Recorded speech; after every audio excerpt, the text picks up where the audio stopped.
atekanya ikirere yo kuri wa gatanu igenekerezo rya 27 Kigarama 2024.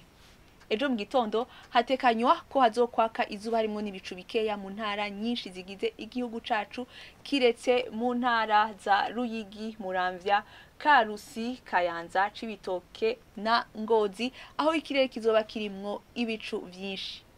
Ahazobakanye kurusha handi akaze mu ntara za Bururi, Mwaro na Gitega ahipimo bizoe kuri degrees Celsius 13.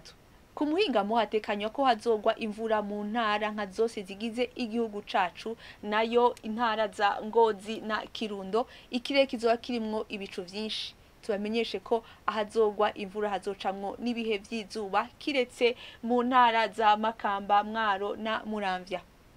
Ibipimo vy'ubushuhe biri hejuru kurusha handi bikazokubonekeza mu ntara ya Cibitoke aho bizoe kuri degrees Celsius 28. Ejo mu gitondo hatekanywa ko izuba zoseruka isa 12 zibura iminota 6 rirenge isa 12 zirenga iminota 13 zo ku mugoroba. Akaba ari ngaha hagarukiye amakuru atekanya ikirere yo kuri uyu wa gatanu mwateguriwe n'ikigo kijejwe ibirere ca Ijebu. Elifiona Tyoginka ayabashikirije. Ijoro ryiza.